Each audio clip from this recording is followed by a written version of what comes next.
It's one thing to say a prostituted because they are being prostituted by another individual, but they're a victim. And so it's changing that shift of when you're looking at these individuals, they are a victim. Somebody is in control of them and is forcing them in some type of way. It might not be like a physical force, but there's some type of a controlled force that is forcing them to do these things. This episode of the It's Needed podcast is brought to you in part by Thin Line Anthem. Thin Line Anthem is a vitamin and supplement brand created for first responders by first responders. They have vitamins and supplements for every aspect of your life, from energy and performance, focus and memory, protein and recovery, and even for sleep. With gyms being closed, I have been using a little home gym that I've made, and I am absolutely loving the pre-workout. I've noticed their sleep supplement has been giving me better sleep as well. Make sure you check them out at thinlineanthem.com and use promo code It's Needed, all caps, one word. Again, thinlineanthem.com and use promo code It's Needed at checkout. Hope you enjoy the show. Make sure you listen all the way to the end because we have a huge announcement for you guys and girls. Hope you enjoy. Yo, what's going on? Welcome to another episode of the It's Needed podcast, where we discuss real issues involving law enforcement and the community. It's your boy Ryan Tillman, founder of Breaking Barriers United, and I'm joined today by the light-skinned wonder himself, Mr. Oh No with Stapopo. What's going on, my man? Can you give my beard a separate introduction? We might need that because this thing is magnificent. Like, we need to redo this whole thing and be like, we're also here with AJ and his beard. Like, that's how magnificent this thing is. Hey, that thing, I think there's animals growing in that thing, seriously. There's some gray growing in here, that's for sure. Oh, I definitely saw that. I definitely saw that, man. You probably got leftover food in there too, huh? Got gummy worms and, probably some of your gummy worms, baby vomit and everything like that.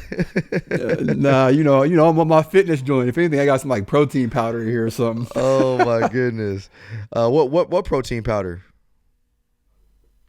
Thin Line Anthem. Oh, Thin Line. Oh, we doing Thin Line Anthem. Okay, I got you. Only. We're also joined today by the Savage himself, Mr. Billy, aka Alberto's Taquitos Savage. What's going on, Billy? Just enjoying this beautiful Monday morning and bringing that energy that AJ says I don't bring. So, loving life. Oh man, look at him. It must be Billy. The taquitos that I caught him having yesterday. So for those of you guys that don't know, we are officially starting a fitness challenge. And Billy, I'm on patrol yesterday. I was picking up food for the family. I didn't touch it. I didn't touch Alberto's. Hold on. I'm on patrol, and me being the trained investigator that I am, I just happen to drive past Alberto's. I see a suspicious looking car and a suspicious looking person that gets out of that car.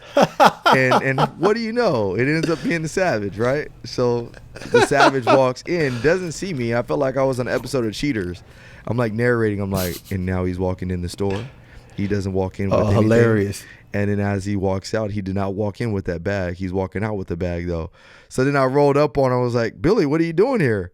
And Billy, what was your answer to me? I think I said I was buying some grass-fed beef and fresh veggies from Alberto's. Now, if you don't know, but he was startled at first. He was startled at first. He did the repeat. He did the repeater. Oh, what am I doing here? What are you doing here? And if you guys do not know, Alberto's is a Mexican restaurant with some of the bombest taquitos, and he claims that the food was for his family, but I have a hard time believing that. So, but anyways, we're joined today by the Savage, and we do have a very, very, very, very special guest today. Her name is Monica Miller. Hello, Monica. Hi. How are you doing today? I'm good. A little nervous, but I'm doing good. Monica, there's no reason to be nervous. There's only about 1 million people that are going to be listening to your voice right now, so there's no need to worry. And Monica, to make me feel better. Monica, I'm gonna just give you a heads up. You may have already noticed, but Ryan's internet sucks, so he might freeze up from here and there. But you just gotta bear with it, okay? Now, Monica, you shouldn't believe that. All right, so you look at the production we got going on over here. We have to have high-speed internet going on. So, hey, Monica, thanks for joining us. Monica, the reason we have Monica on today, so I reached out to, actually Monica reached out to me, I believe it was. And Monica, you had told me something about your son had put you on to, I don't know if it was our Instagram page or the podcast. Can you share with us a little bit about that briefly? Yeah, he actually shared your YouTube channel with us. It was after everything. So I'm in Minnesota. So it was after George Floyd had been murdered and the riots. And my son is part African American. I have 2 biracial kids, actually. And he also wants to be a police officer. And so there has been a lot of conversations about the racial piece of it, the, getting rid of the police, how do you have that balance when you have a son who's African American and trying to keep him safe just in that. And I live in a rural community in northern Minnesota where there's a lot of racism, but so how to protect him, but also how to keep him proud of who he is, in all of him, the white part of him, the African American part of him, and then also him wanting to become a police officer. And when you hear a lot of people, negatively talking about the police, wanting to defund the police, police officers in danger, as a mother, that creates fear Yeah. all around. Without a doubt. So, he's going to be 17 and he is so educated and he educates himself. And so he had shared one of your videos. And so that's how our family learned about you, and just how uplifting and how proud you are of your race and to be an officer. And, so that was kind of how I started following you on Instagram, and I watch your podcast on YouTube and stuff like that. And truthfully, why I reached out to you was the last couple of weeks you have shared some things on trafficking, and it's kind of a topic right now that's not being talked about anymore since everything's going on, which makes sense. But I just thought it was really bold of you to share that with everything going on. And I really appreciated it. And so when I messaged you, it was more just kind of thank you. And, thank you for using your platform to talk about this matter. And thank you for being who you are, just as a role model for youth. I honestly didn't even expect you to respond. I just hope maybe you would read it. Little did you know that you'd be on our podcast the following Monday. Right. What was your son's reaction when you told him that you were going to be on our podcast? He's like, okay, that's cool. Now watch what you say. He's like, you better not embarrass me, Mom. You better not embarrass me. Don't talk too much about me. Oh, that's too funny. That's too funny. Well, thank you for being, thank you for reaching out. And if you're one of our followers, me, AJ, or Billy's followers, just know that, we do try to get around to a lot of the messages you guys send us. Trust me, we're inundated with a lot of them. So if we can't respond, it's not that because we're not trying to big time you, nothing like that. It's just very, very busy. And I get messages day in and day out. So does AJ and so does Billy. So if we get back to you, great. If we don't, I hope you don't take that as any type of sour taste from us. So, hey, speaking of Minnesota, I'll actually be in Minnesota next week. I will be flying into Minnesota on Tuesday, I believe, and then I'll be flying back on Wednesday night. So it's a quick turnaround. There's this thing that I'm doing called the Heal America Tour with Bishop Omar Jawar, and he's out of Texas. And I did a event with him last month in Dallas, which was cool. And the whole premise is to, talk. That's where I actually met Leon. I met Leon on the panel of the Heal America Tour. And so they invited me back to go into Minnesota and talk about some of these real issues, which is kind of crazy because that's kind of like ground zero for everything that's been going on. So very, very interesting. And one of the interesting things I heard about your story initially, Monica, was, it sounds like AJ's life. I was like, a mixed African-American male, grew up, and and we've talked, have a conversation. Sounds like my life as well. So I think a lot of our listeners and fan base will be able to resonate with a lot that you have to say, from the emotional appeal as a mother whose sons want to go into law enforcement or in law enforcement, and to a whole other side that we're going to dive into. So before we get there, AJ, man, what's new on your end? And let's talk about some few current events before we move forward. So before I dive into this, I have to do this and wish my wife a happy 2nd year anniversary. Babe, I have to do it, babe. I love you. These have been an amazing 2 years, and I'm looking forward to many more. So hey, had to get that in there because she listens. So just so your wife knows, hey, I won't say your name on here, but just know that I reminded AJ that it was his anniversary today. He gave me two winks. Wink anniversary. Hey, happy anniversary to you guys, man. Super excited and happy for you guys. Thank you. Other than that, man, same old, just doing my physical therapy, growing this awesome beard out, trying to do some, home workouts. It's kind of hard to maneuver around the injured body part, which is my shoulder and my lower back, but trying to get it in, and either way, I'm still win this fitness competition, man. So what's up with you, brother? Man, nothing. Everything is good. Just busy as ever, which there's no complaints. I think one of the current events, I know we've lost a few other officers in the line of duty since the last time we've been on. There's one that was actually just killed last night, I want to say, in a car crash. So that happened last night, and I did a video yesterday on the topic of being balanced, and you brought that up, Monica, about there's no balance, and just you have a son who 17 years old that wants to be a police officer, but yet as an African American, there's a lot of worries that go into that, and so the one thing that I've noticed our society is lacking balance. And I've said that over and over and over again. I almost sound like a broken record. But the reason I can't bring it up is because every time I go on social media, you see no balance. You see, people just, so polarized, police are just killers, or, oh, thin blue line, man, we can't do nothing wrong. Or, oh, man, I'm not wearing a mask. Or, oh, you better wear the mask. Like, there is no balance right now, and that's the sad thing. And so, I really want to have a conversation about balance. I'm not going to take away from Monica's story because I want to get into that right now, just because her story is phenomenal. And I just so you guys know, I haven't even heard her full story. She just shared a little bit, and I was like, wow, that already, when somebody starts to share a story with you and you're impacted the moment they say something, that tells me, like, man, this is an impactful story that the rest of the world needs to hear. And one of the things that we're not afraid of doing on this podcast is having difficult conversations surrounded around difficult topics. And I think this is a difficult one. There's been a lot of circulating conversation about human trafficking right now. What's real? What's not? What is human trafficking? We saw the whole, the Wayfair scandal and all this other stuff.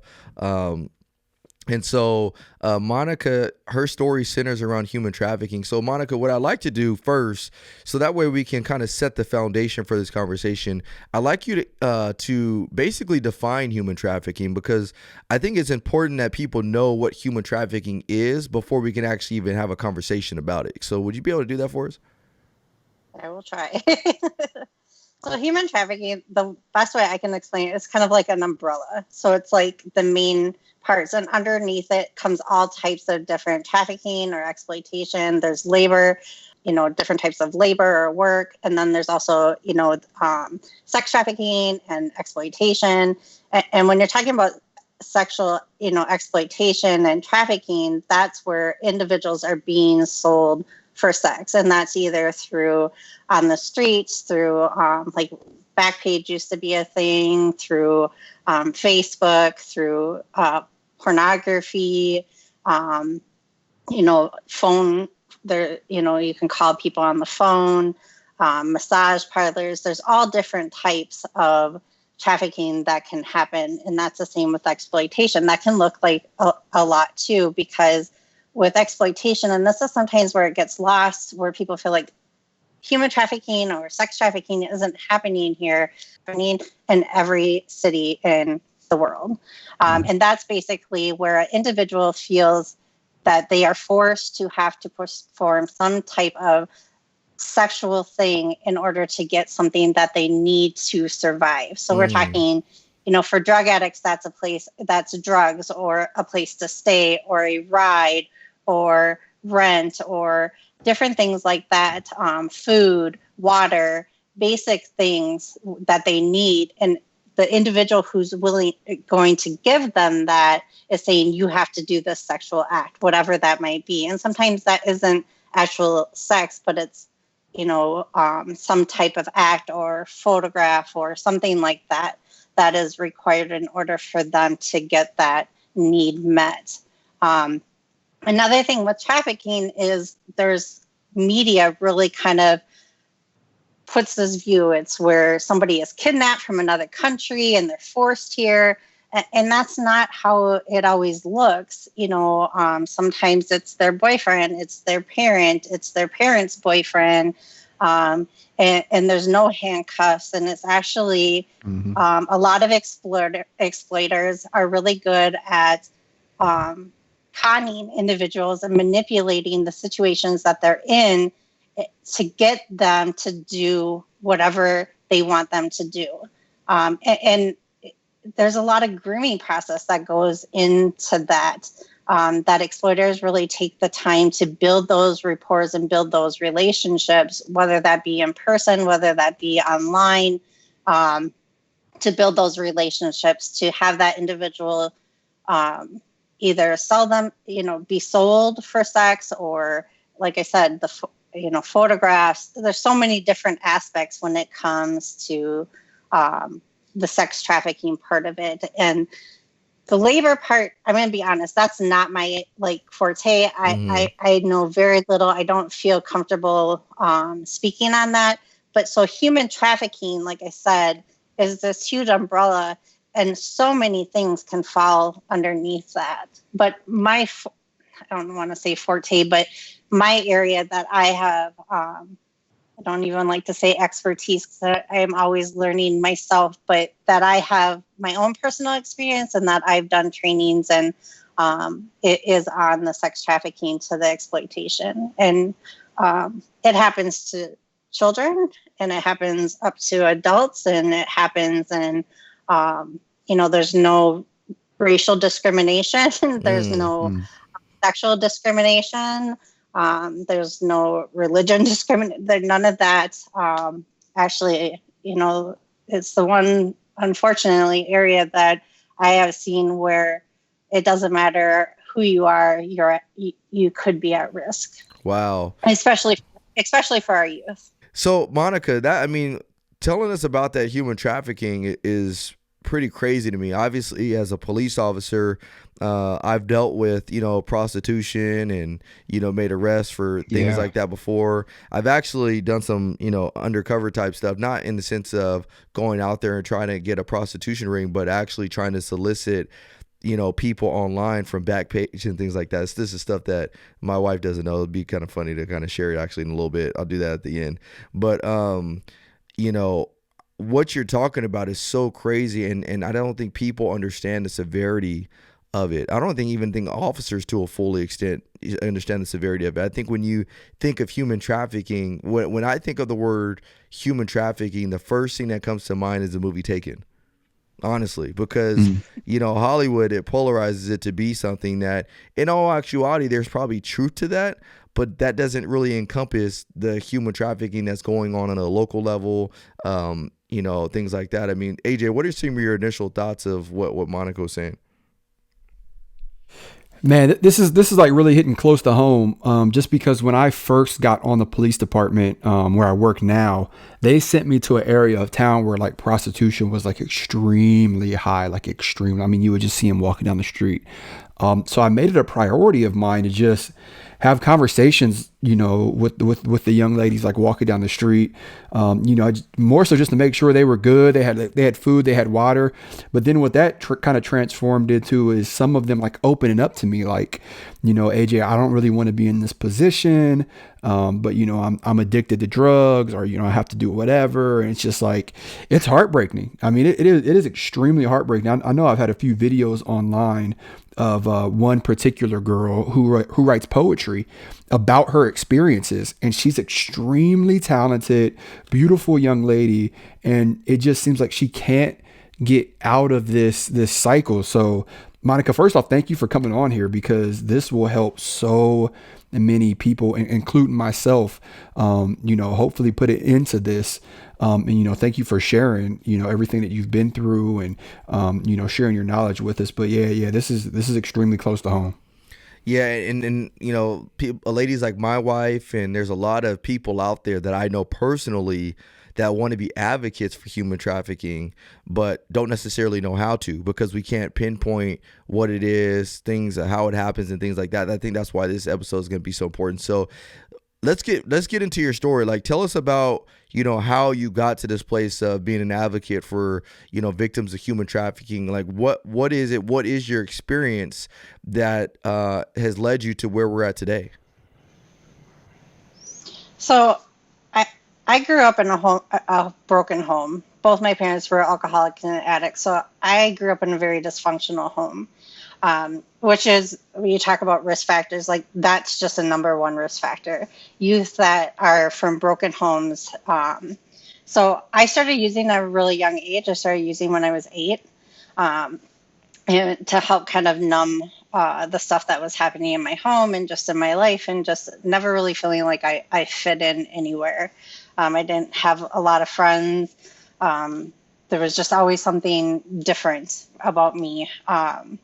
And that led me to like put myself in dangerous situations. And my dad raised me, so sexuality and boundaries was a very blurred line for me. And I had some sexual things happen to me at a very young age. I was sexually assaulted when I was 12, and then I was gang raped when I was 13. And during that time, I just continued to spiral out of control.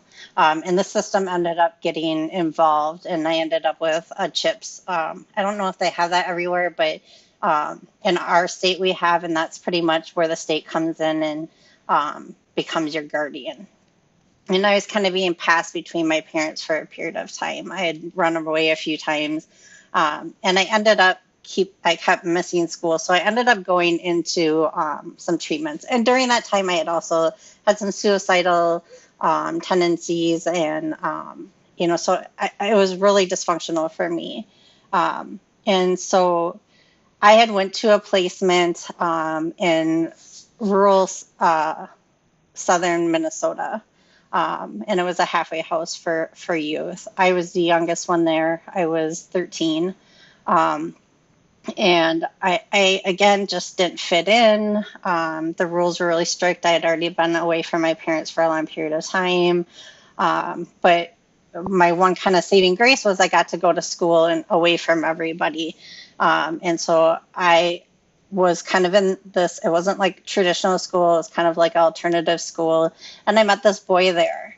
And he showed me a lot of affection, and he listened to me, and he heard my story. And I was really lonely, and he was older. And so he convinced me that I should run away and I could stay with him, that he had his own place, that I could stay there. And so I did. And thinking, this is my boyfriend. This is a person who's gotten me gifts, and I was a smoker, so he got me cigarettes because that was something I couldn't have at the placements. And he would spend all our free time, talking to me and actually listening to me, because that's a key point. And so I ran and went to where he was at, and he took me to a party. We were going to go celebrate. And I didn't know any of his friends. I just knew him. We got to this place, and there was all his guy friends. I was the only female there. I didn't really think anything of it. And he gave me a drink. I didn't know what it was. It was like in a cup. And I didn't remember, that was it, that for my memory, until I woke up and I was on a bed and I could not move. The only thing I could move was my head. I could turn it, and there was a guy on top of me, and I turned it, and I saw my boyfriend at a door with some money in his hand, and I don't know how many other guys were at the door. I ended up passing out again. And when I woke back up, I was in a stranger's house in their basement, chained up. And Oh my goodness. the man who had me didn't speak very good English. Um, and so he kept me pretty drugged up and pretty much did whatever he wanted. Um, I'm not sure how many days I was there for, but he eventually brought me back to my boyfriend, who now I consider my first pimp. Um, and he kind of acted like he was disgusted with me, and how did I just take off on him? Like I had went with this individually on my own, and I was really confused, and I still was kind of drugged and kind of just trying to find my wits to me and trying to convince him like I loved him and I wanted to be with him. I was in this town I didn't really know very well. I didn't know anybody. And I want to say up front, like, even though I didn't believe in God, God believed in me. And God continued to step in and try to save me. So I just want to make that very clear. At this time, God was not something that I was willing to talk about, but now I can say definitely God, especially through my mother, used me. And so my first pimp is like, okay, you're not safe here. People are looking for you. I need to get you out of here. My cousin's going to take you down to Texas. And you'll be down there and I'll follow you down there. So I'm not sure what their plan was to do with me down there. Obviously, this was something that they had done in the past. It didn't seem to flinch him too much. He had me waiting outside. Again? One more time. Sorry about that. 13. You're 13 at this time. Okay. Yep. And so I was waiting outside, waiting for his cousin to come pick me up. And somebody came from behind, well, actually, two people came from behind me and just kind of swooped me up and kind of, come on, we're going. Here it was my mom and my aunt. They had found me. I don't know how they found me, but they did. They had been looking for me for a while and would get tips from people. And somebody had told them about him, and they just happened at the right moment to drive by his trailer, and I was outside, and they just swooped me up and put me in their car. Wow. So, yeah. So from there, because I had run, I ended up having my case go back to court, and a decision needed to be made about, do I get to stay home? Do they send me away again? What's going to happen? And I just want to say, like, this was a huge moment, like, for me, social workers, like, nobody once asked me what happened when I was on run. Was I hurt? Was I okay?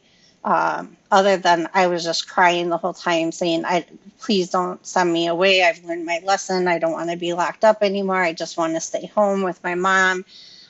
Nobody else questioned like what happened. And they decided to, that I had a boy problem, and I still had a drug and alcohol problem, and that I needed to go to a all girls halfway house. And so they sent me to an all girls halfway house in northern Minnesota, which was quite a ways from where I'm from.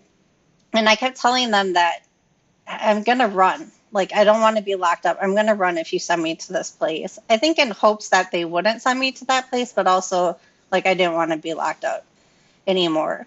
I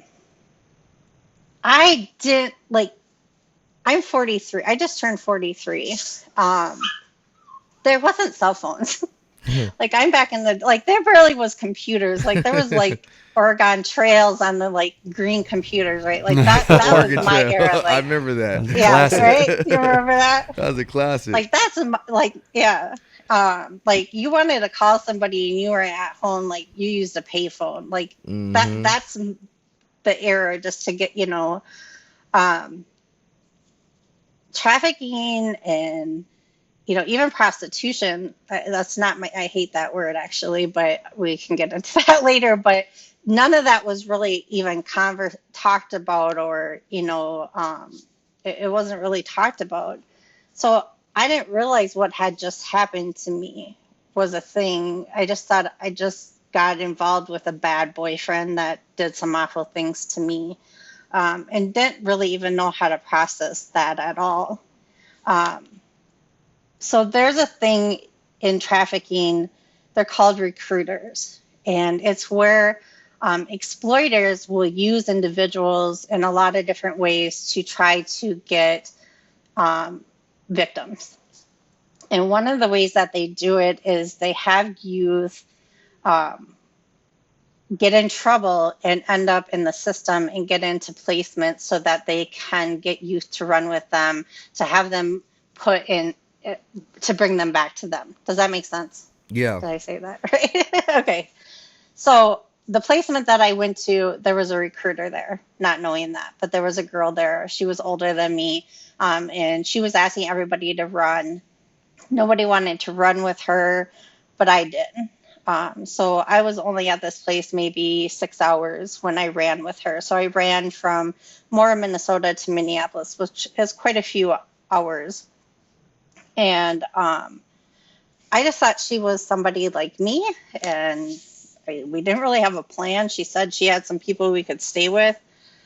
And so I trusted her, which I definitely shouldn't have. And basically, when we got to the cities, she kind of had this routine of what we were going to do. She took me to different places that were her buyers, and kind of like showed me, this is how you do a trick. This is how you perform. And some of them would let us stay there. Some of them would feed us, and I would have to perform sexual acts to them. And she did this for quite a few days. She ended up cutting and coloring my hair, kind of got me kind of used to, this is how things work when you're on the street. If they say something, this is what you say. Sometimes they will throw things at you that have what they want and what they're willing to pay. So she kind of taught me the ropes. And um, you just kind of, for me, it was like you do what you have to do to survive. Um, she ended up then taking me to who would be my second pimp, who lived off a few streets off of Lake Street. There was like an apartment building, and um, it was like he ran this apartment building in a sense. There was a lot of crackheads that lived there. And I ended up staying with this one woman and her children. And, and he definitely was a dealer there. Um, and he would come visit me, and he would kind of, what I call grooming, and kind of talk to me. So one thing about exploiters or pimps, whatever word you want to use for them, one thing that they do is that they really kind of groom you and talk to you and get to know you. Now, there's all different types of pimps. The ones that are most known are the gorilla pimps and the Romeo pimps. So the Romeos are more kind of like they are like your boyfriends, whom you, and gorilla pimps are really known because they're very aggressive Mm. and very physical. But there's a lot more out there than that. And my second pimp was more kind of a daddy role, was what he played with me. He had a lot of different girls, so he played lots of different roles for depending who he was with. He never was sexual with me. He more was coddling of me and listening to me, and like when I would be scared to go to sleep, he would cuddle with me.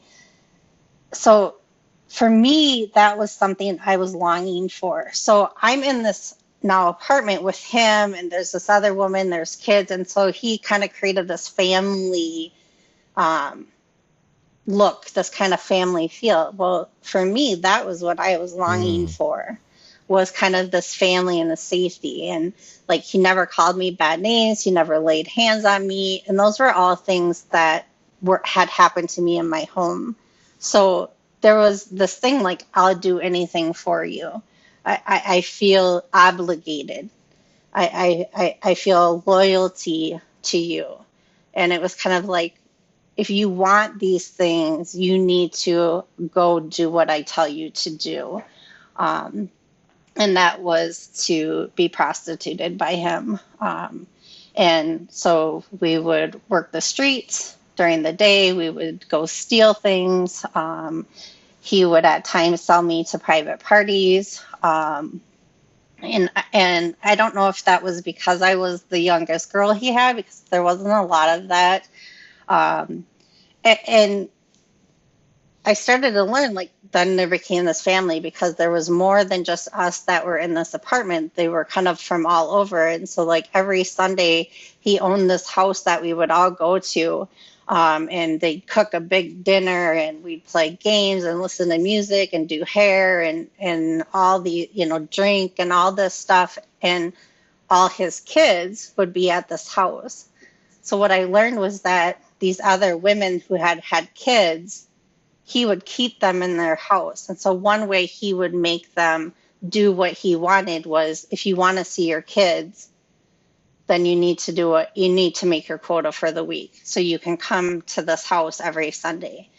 And through meeting other survivors, that was definitely something, different ways that exploiters like try to, or control them to do what he wants, or to make these quotas, is by holding something over their head, whether that be, I'm going to tell your parents, or, your family's never going to accept you when they find out who you are.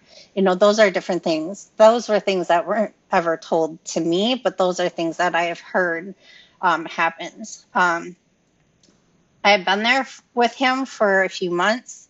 And again, there was different times. There was times where I wanted to leave. And I remember one time calling my grandma to collect on a payphone. Like I said, that's how you did things. The pack bell payphone. Like on the payphone, just to hear her voice. And I couldn't speak. All I could hear her tell me is, we love you and you can come home at any time. And it was just, so there was always this like pull of, I want to stay. I don't want to go back. I don't want all that other dysfunction that comes with my family. But I also like long for them too, if that makes sense. So for me, I share that because I feel like people need to understand, a lot of us that have gotten in or are in that life, there is that pull of, he has a hold on us. And the shame that goes along with, what are you going to think when you find this out about me? Or what is my family? Or how do I do anything different? But also longing for wanting to get out, because it's not a luxury. It's not like anything, I know that there's a small percent of individuals who do this by choice, but it's a very, very small percent. Monica, and so that's just, yeah. Two things. I want. Where are we at in the story as far as what age? Because I want to keep track of this timeline. So are you still 13? I was 15. Nope, I'm 15. So you're 15 now. You're in, and then you're already taken from Texas. Now you're at the girl, or you left the girls' home. Nope. Yep, I left the girls' home. Left the girls' home, and you met that that girl. And how old was she, if you don't mind me asking? She had to have been 16, 17. And the reason I bring that up is because me and my wife were watching we were watching one of those documentaries on Netflix. I think it was the Jeffrey Epstein one, and we made it to like the first 2 or 3 episodes.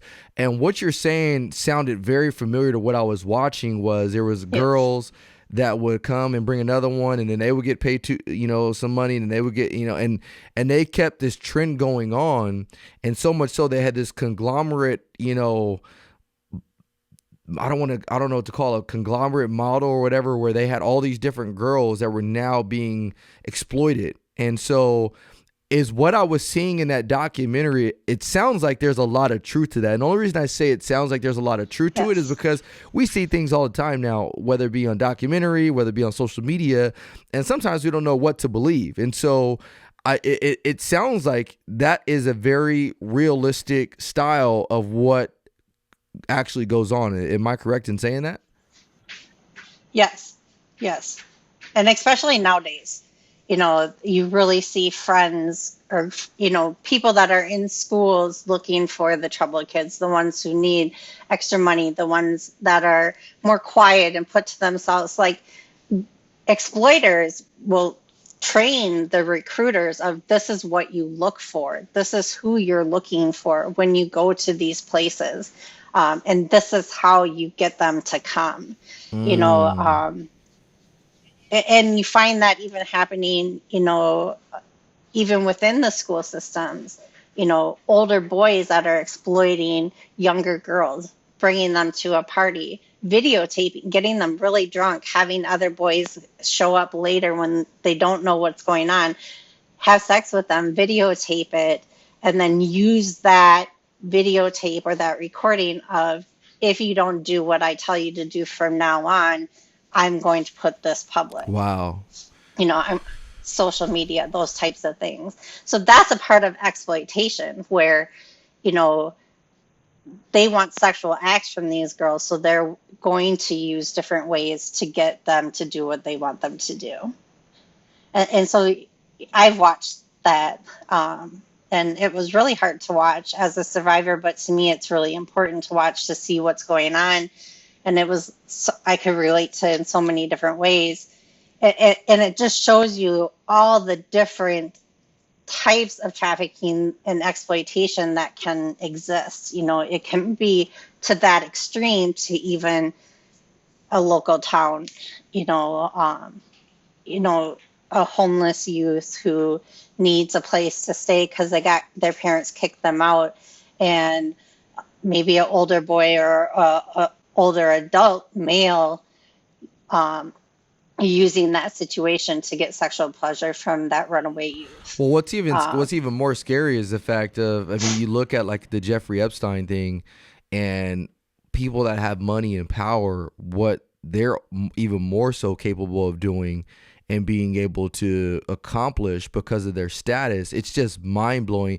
And I want our audience to know, before we move any forward, because I want to get right back into your story, Monica, I'm making the executive decision. We're going to continue this podcast as long as it needs to go to get the story out. And that may mean making it a part 1 and part 2 series, just because this is a topic that needs to be heard. And I'm not going to rush such a valuable topic that has information that could help save somebody's life or just bring awareness to the situation. So I want you guys to know that it may go long, but if it goes long once we get to about an hour 10-ish, we'll cut it. That will be part 1, and then we'll continue on for part 2 of the next episode. So AJ, I see you taking notes, man. What is it that you have to say before we allow Monica to dive back into her story? Man, I mean, first and foremost, I just want to thank you. I mean, this is powerful stuff that people need to hear. I have a list of questions, but I do want to wait until you're done sharing your story. But one of the questions I have is, you described this house on Sundays that you would go to, and there would be like other girls, I'm guessing around like your age, like young teenage girls. Can you know? No, I actually was one of the youngest there. So a lot of them were a lot older than me. That had been with him probably since they were my age. Wow. So about how old were they? Anywhere from probably, the next youngest was probably 16. And then the oldest 40s. Oh, wow. Possibly 50s. Wow. And do you, if you had to put like a rough number on like how many girls would be at this house on Sunday?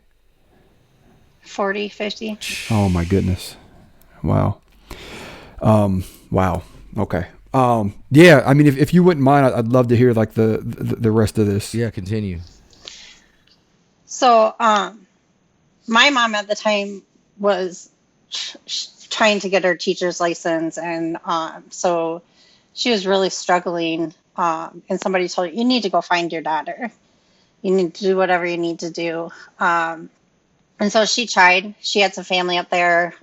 Somehow she got in touch with the girl who exploited me, her family, and they kind of told her some things where I could possibly be.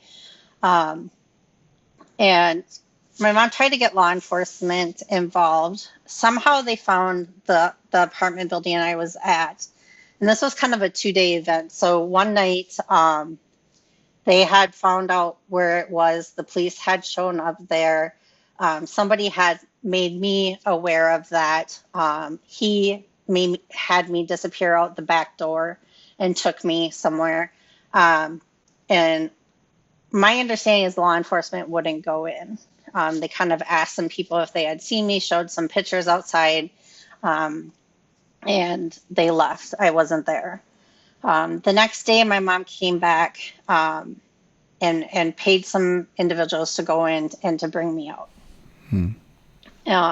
And law enforcement wasn't there. Oh my goodness. And my mom doesn't know that the people that she had go in there were the girl who took me, her brothers. And they were also frequent buyers of mine. And my mom doesn't know that. I guess if she watches this now, she will. So they got me out, and she was with my aunt, a different aunt. My aunt comes from a big family. She's Catholic. And so they took me to this place where back then they would have these places for prostituted women. Of course, that wasn't the terminology that was used.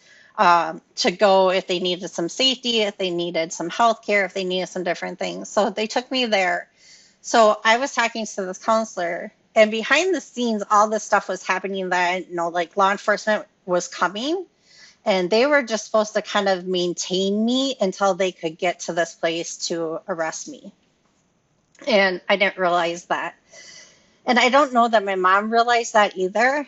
I don't think she really knew what was about to happen, other than she just wanted me safe, which I was really pissed off at her about at that point. Now I'm very grateful for her. But I'm trying to convince this counselor that he should convince my mom to let me stay on the streets and go back to, to the situation, which there wasn't really words for it. It wasn't really like, he's my pimp, or I am a prostitute, which is not something I call myself anymore. But like those terminologies weren't words that I had that were ever used for me or in my situation. Now, that's not the same for every situation. For some situations, a pimp or an exploiter is going to use those words and those terminology. So I think that can also determine like how an individual sees their situation. But for me, that wasn't how I saw it. Law enforcement ended up coming, arresting me. They handcuffed and shackled me. I was in Minneapolis. They put me in the back of an ambulance, and they took me to St. Paul. I was put in a locked psych ward, and I was there for 3 months. Before then, I was locked up for a year in St. Cloud. So that was kind of but for me, when I was in this psych ward, and I was one of those youth, like I was a rah youth. I don't know, as a law enforcement, I'm sure you know what that means, right? I was one of those, like I was cussing, swearing, I was in your face, I wasn't afraid, like I was not a quiet, like something bad just happened. That was not me. I was more like, I was pissed off at everybody. I was mad at the world, and everybody was going to have it. And I was being judged on all levels because people knew something that I didn't know, that I had been prostituted. Like, I didn't know those words. I didn't realize, like, I thought this person cared about me. I was constantly, anytime I had phone privilege, trying to call him, he was trying to, get me a way to get out. I was trying to escape to get back to him. Like, so staff, like, nobody was having this conversation about what he really was and what his purpose with me was, or that it was like not okay. It was more, I was just treated as a criminal and a bad kid and just troubled. Like that was more what was happening. But I got really lucky, and this is another place where I feel like God stepped in my life and put this individual in this placement. There was one of the staffs, and his name was Cedric. Actually, my son is named after him. That's how much impact he had on me. Oh, And he wow. basically was like, "Listen, I'm just gonna break this down for you. This dude does not love you. This dude is a pimp, and you're a prostitute, and all you are is money to him. And Wow. that's the only reason he wants you back is because you make money for him. He does not care about you. You are not important to him. And once you have been here for a month and he's going to give up on you, and you are never going to hear from him again unless you get back on the streets and you find him again. That is the only way he will continue to have contact with you because you don't matter to him." Now, I would not suggest anybody doing it in those terminologies now, but some of us, we need it broken down. And that's what I needed. Uh, it was a lot to digest. It was a lot to, I think after that, it was like the reality of not only what had happened in that situation, but also with the last guy, the reality of, oh, that happened to me twice. Now, did Cedric And I live, was or never, did Cedric work there at that facility, or yeah, so he worked there at that yeah, he facility? was a, And at that time, how old yeah, are he was you? a counselor. 15. So you're still 15. Man, this is Yep. one of the things I have to highlight real quick is that you have gone through more in your life, in your 15 years of life, than anybody goes a whole life experiencing. And it's just mind blowing to me. And so you're at this facility now because law enforcement took you there. What was your perception of law enforcement now at that time? So I had already had a bad relation with law enforcement, just because of my past. But on the streets, in where I was, law enforcement didn't do anything. If they were in the areas, they were there for two things: one, to collect payment, or two, to collect sexual payment. Like that was really the only reasons that they were in the area where I was trafficked. Wow. They never stopped us like to be like, "Wow, you look really young to be out here at this time of night." Like that didn't happen. But you're saying You that they know, were clients, some of them, or yes. if that's a appropriate term, I Yeah. don't Wow. know. Were they on or Wow. off duty? Like, Some on, some off. oh my Wow. goodness. Okay. That's deep. Yeah. So And I then, just want to I want to say, like, for me, Lake Street burning for a lot of people had a lot of different emotions. And for me, it had a lot of different emotions, you know, um, because that's where I was trafficked. So watching Lake Street burn to me was also like, I hope the evil goes away from what's happening. And I know that from when I was trafficked, that people have tried to get Lake Street back. I know that based on what other people have told me. But being a place where you've been trafficked and you're seeing the stuff that's happening there in these last few months, um, outside of what my son and all this other stuff, but as a person who's been trafficked there and knows some of the evil that's happened in this area, uh, there was a lot of mixed feelings about that for me. can you? Because I'm yeah, sorry. sorry. Can you describe what you mean by that? Lake Street burning. Just The for those. riots. Gotcha. Yeah, okay. So Lake Street was one of the areas where the riots in Minnesota, when George Floyd was murdered, really kind of got burnt up. Businesses got burnt up, different things Gotcha. like that. So Lake Street, though, you got to understand in Minnesota, like, is huge. It's a very long area. Gotcha. But to see certain parts of it where, yeah, I know that place. I Yeah. remember that place. Yeah. My traffickers didn't get prosecuted. Nobody went after them.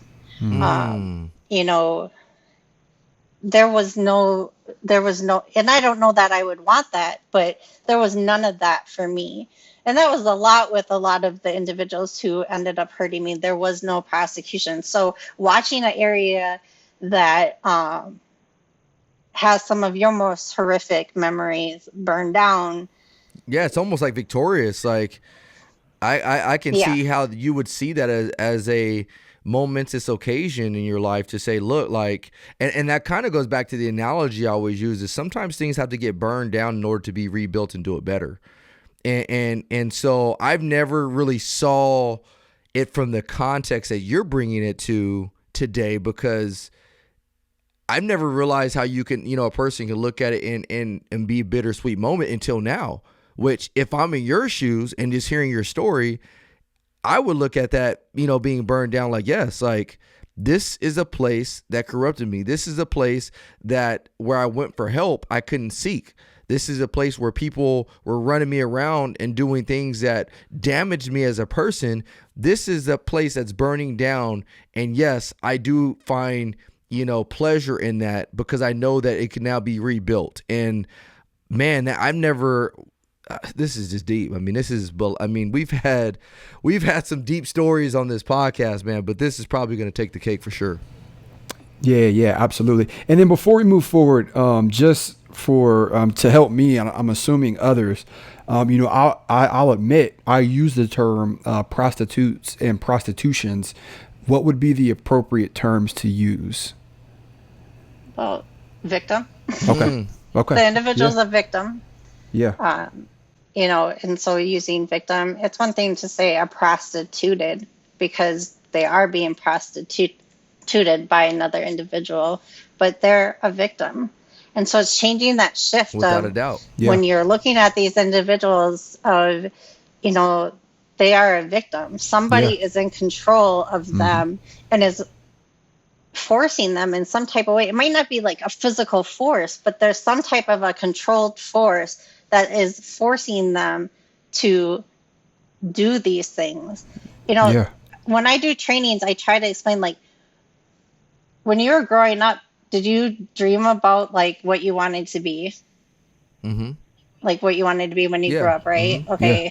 Like I remember being little and playing Barbie or playing like, different things. Like I'm going to be a doctor. At one point I thought I wanted to be a lawyer because I thought it was fun to like have files or something. I don't know. Like when you're little, right? You got all these ideas, right? Yeah. I mean, I think we played school for a while, so you start to think like, have you ever had a kid say they want to grow up to, let's just use the word prostitute? No, let's use the word victim. I don't want to use it anymore. Right? But that's not something that anybody ever like, that's the dream job I want to have. Right. And understanding that, the empathy that we have when a individual, I don't want to just not, because it's not just women or females, when they've been raped, most of the time the empathy we have for them is quite great, right? This horrific thing happened. So when you think of these individuals who are being prostituted or exploited, that's the better term, exploited or trafficked, you have to understand that they have had anywhere from, depending on how long they've been in their life, anywhere from 50 to thousands of rapes. And sometimes per day. I mean, depending, I don't know. I'm not going to say not, but so I try to change that context of understanding that, and these aren't sexual encounters with individuals that you're going and picking out, like, these are individuals, like, the best way I can explain it, it's like, my quota was 20 a day.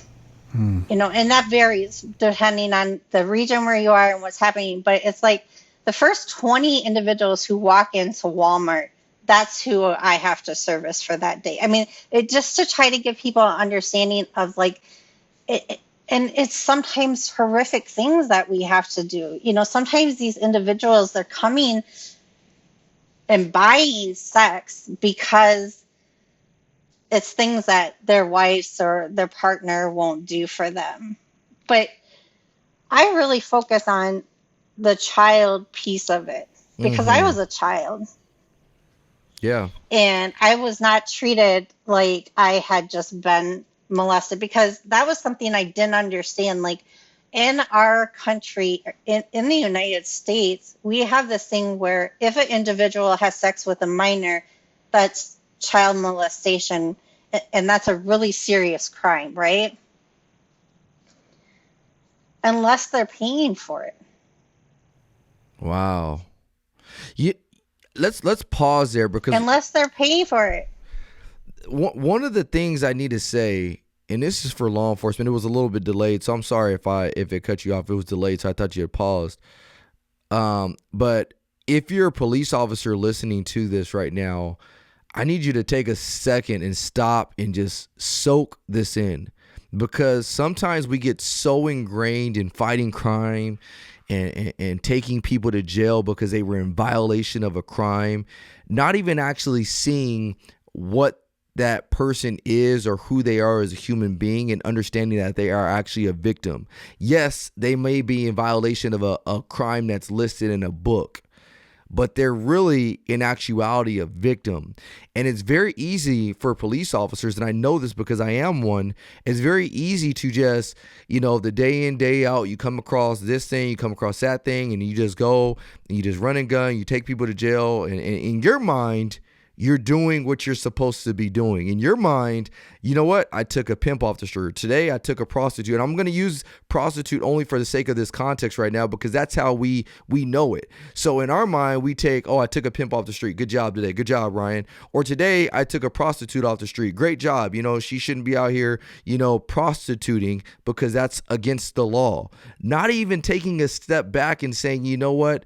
This is a victim. Where is the line drawn? I mean, there was a situation in our city, one that I have to actually go to court on pretty soon, where there was these two girls that were being prostituted, and one was actually it was actually these three girls in the same car. Two had actually plotted to kill the other one, so they strangled her. And the girl ended up living, and I think she was called the one girl was the John, and they basically plotted to kill the John, and so. And maybe you can speak to what that is here in a second, Monica. But going back to my initial statement is if we want to really change law enforcement from within, if we want to truly do law enforcement better, if we want to truly be a voice for the people, we have to be able to step back and empathize with the people that we serve, even if we believe that they are a suspect. Even if we believe that they are an offender, because we have to realize that wherever they're at, they got there for a reason, whether it's they just committed a murder, whether they just committed a sexual assault on somebody, whether they were the victim of a sexual assault, but we look at it as them being a prostitute. We have to be able to look beyond that and say, okay, what is the deeper root of this issue? We may not be able to have the answer. We may not be able to have the solution at that point in time, but at least if we can just take a step back and start to think, okay, if it was you, Monica, let me ask you this one question before we go on. But if there was one thing an officer could have did that could have changed your outlook on that point in time in your life, what would that one thing have been? I think step up. For me, and it's different for everybody, but in my situation, they just weren't there. They were absent. And then when they were there, it was very just, this is the way it is. Here you go. You're locked up. We're done with it. There wasn't any conversation. There wasn't a real relationship that was ever really built, and, in my situation, how I grew up, cops are bad. You stayed away from them. If they were around, it was because they were coming to arrest you or they weren't there to do any good for you, And then when you see officers that are actually the one paying for the services, and then on the flip side of it, they go out there and arresting people for this. I mean, it's hard to develop any level of trust there because it's It's hypocritical. Oh man, AJ, what we're gonna do is we're at an hour right now, so give some closing comments for you. We're gonna take a pause right here at this point in the story. give some of your ask some Monica some of your closing questions that you have, and then what we're gonna do is we're gonna stop the podcast right here. We're gonna get our sponsor out, and then we're gonna go into the next episode of the podcast, which will be part 2 of this. So go ahead, AJ. Yeah.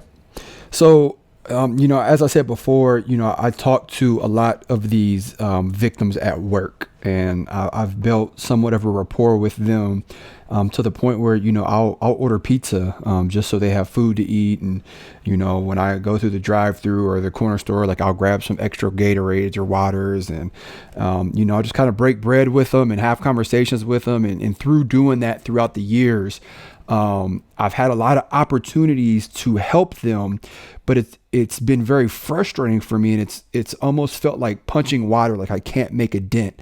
Like I've tried the arresting route, right? Like, okay, like if you're not going to listen to me, if you're not going to let me help you, then I'm going to arrest you, and hopefully you'll be forced to be clean long enough, and then you'll think clearer, and then, maybe that will help you. I've tried the route of contacting family members and trying to help them get in contact with them. Different hotlines, different programs we have set up throughout the state and the city. If you had a piece of advice for me specifically to help these victims get through what they're going through and to get out of what they're going through, what would that be? You can't get them out. They have to get themselves out. So what you're doing is you're being there to listen to them. Yeah. You're showing them you're different than all other cops. You're providing some basic needs, and it's starting that conversation. What else do you need to leave? So that you can bring back to the resources that you have within your community to find out what is missing within our community. Because if you get them out, or if they get out, and there's nowhere for them to live, if there's nowhere for them to have food or to have clothing or to have these things, then they're going to just go back, because those needs aren't being met anywhere else. Or if they get out and in order to have those needs met, it's like 5,000 hoops that they got to jump through, and it's so difficult, like they're not going to do that. So that's one thing that I talk about even in our community, that you got to build those resources. So for people like, you were talking about like, what can my wife do? Like what your community can do is start building shelters, start having apartment buildings that are for, these survivors, having programs to help them financially, to get work without the judgment, to, get food, to get clothing, to get basic needs, their bills paid, different things, to get, treatment. All these things have to be in place before you can help them to get out. But the biggest thing for me is that you have to, if you want them to stay out, you have to have those things built up in your community, those resources, working with other survivors, ones who have gotten out. That's good. Talking to them, because every area, every community, it looks different. Yeah. And so you need to work with survivors in your own area to help you figure out what is lacking here and what is needed here, and what would have helped you when you got out. But the biggest thing I tell, and I want to make this clear, because I don't want, especially women, hear my story sometimes, and then they're like, we're going to go save them. We're going to go down there. We're going to pull them out. We're going to save them. Because that's how I feel right now. I want to go. Right? Yeah, heck yeah. I'm about to go. We're going to start the safe taking house. names and numbers today. Yeah. You can't do that, because it puts you at risk. It puts your family at risk, and it puts them at risk. So what you're doing, it's great to hear that. That's what we want police officers doing, building that connection, letting them know, hey, when you're ready, I'm here for you. What else do you need? What else can I do? Because sometimes that's all you can do is let them know what's happening to you. It's not okay. And this doesn't have to be how your life is. And whenever you're ready, I'm going to be here. What I'm going to do is I'm just going to give them your number. I'm like, hey, whenever Yes, you're ready, I got you. But hey, I got a number who's she's even way better than I am. Yeah. So Monica, normally what we do at the end of our podcast, which I'm sure is we have like final thoughts and closing thoughts. And I have a list of questions. I'm sure Ryan does. I'm sure Billy does too, as well as our listeners. So what I'm going to do is I'm going to save these questions for the next episode. They going to have to tune into the next episode because I'm not going to cut your story any more short. I want to hear the rest of your story because clearly something amazing happened for you to be here with this smile on your face, sharing your testimony, keyword testimony, with us. So what I'm going to do is I'm going to give a few closing words. Then Monica, I'm going to have you give a few if you want to, because you got the whole next podcast to do that as well. And then I'm gonna have my man Ryan. And just for mine, this goes to show me and hopefully others as this is a reminder that we live in a broken world and we are all broken. We're all going through something. And I personally am so taken back by this because, as I said, like I've used the term prostitution and things like that, not knowing or not being aware the depth that this goes into. So first off, thank you for that. But second, I just want everybody to remember that like nobody in this world is perfect. Everybody's going through something. You have to be willing to help people out, extend that helping arm, right? And even if it's just saying, hey, I'm here for you. Like Monica said, you know, sometimes people have to go through certain things until they get to a point where they hit rock bottom and go, okay, I'm done. I'm done with this. But when they hit rock bottom, they have to be able to look up and see a hand reaching down. You have to be that hand. You have to be that person to go, hey, I'm here for you. Whenever you're ready, I'm here for you.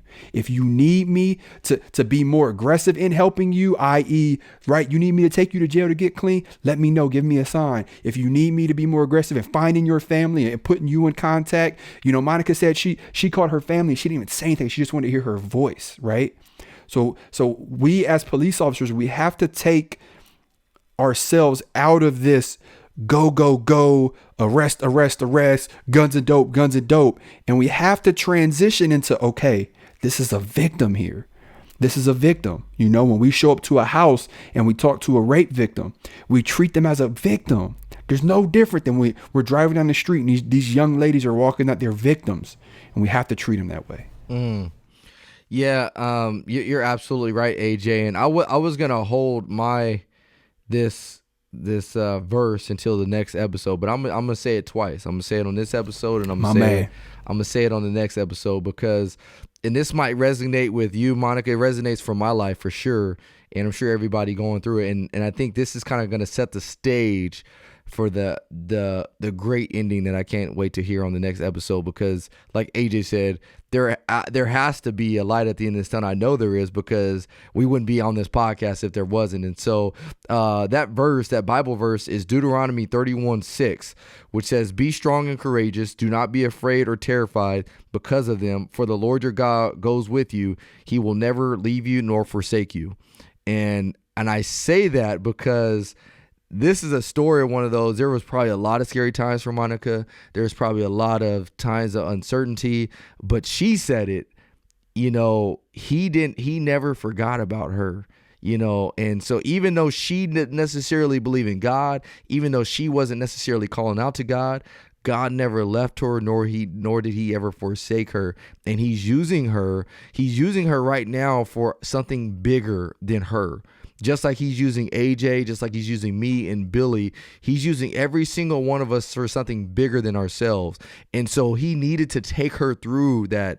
I look at it as like he saw Monica being somebody that was strong, courageous, that was able to endure this adversity. He needed that because he needed to refine her. He needed her to go through this trauma because he knows that there's others out there because of the enemy that are going through similar situations. And now he's using you for you're walking in your calling right now. And so I want to leave our viewers on that. The other thing I want to do really briefly before we go into the next episode, you know, one of the things we're talking about right now is stress and how to, you know, to mitigate stress or how to just take away time and just try to clear your mind and everything. One of the things that I do is I always work out, and I'm sure AJ works out. I go on runs and stuff like that. But one of the things that I do, and AJ's muscles are definitely not where they need to be right now, but I do know they go get there. They go get there. What can get us there, and that's Thin Line products. And so we are using Thin Line products. we're gonna announce this competition that we're gonna do. The reason I bring that up, as funny as it may seem, the reason I do bring it up is because working out is one of those things that not only does it help you deal with stress, but it also will help you stay healthy. And in light of COVID-19, they're saying that one of the things that can help people is just trying to eat better and stay in shape. So we're using Thin Line products. I want to give them a shout out because without them, we wouldn't be able to have this podcast on the air. So before we ended this episode, I want to make sure we give our sponsor a shout out. And before, I don't want you to give your parting thoughts yet, Monica, because I want to hear the next side of the story. So I want people to tune in to the next episode. So hey guys, we appreciate you. This is something different. We've never done this before. We've never done a part one and part two. We've talked about it, but if there was ever a time to do a part one and part two of a podcast episode, it's now, and that's why we're gonna do it. And so we thank you guys for tuning into this episode this week. I know most of you guys, as soon as this ends, you guys are gonna click play on the next one because you guys want to hear the light at the end of the tunnel. And so I can't wait to hear it just as much as you can. So we will see you guys next week. Peace. What's going on, everyone? This is Billy, or as Ryan and AJ like to call me, the Savage. I'm here to tell you about the Thin Line Anthem Transformation Challenge. This is an 8-week fitness challenge starting August 3rd. There are 3 things you need to do to enter. These instructions will also be pinned at the top of our private Facebook group in a post if you need to go look at it later. The 3 things to join are: 1. Subscribe to our It's Needed email list. 2. Join our private It's Needed Facebook group. 3. Buy a Thin Line Anthem product. 4. Send in a before photo holding your Thin Line Anthem product to itsneededpodcast@gmail.com. Comparing the before and after photo is how we will choose the winner. All the links needed for these steps are in the show notes, and again, detailed instructions and links will also be pinned at the top of our Facebook group. Thin Line Anthem has let us know they will be giving a $200 gift card to the winner. We will be giving away some free merch, and plus being healthy is just good for everyone. So remember to get your product and send in your before photo before the start date of August 3rd.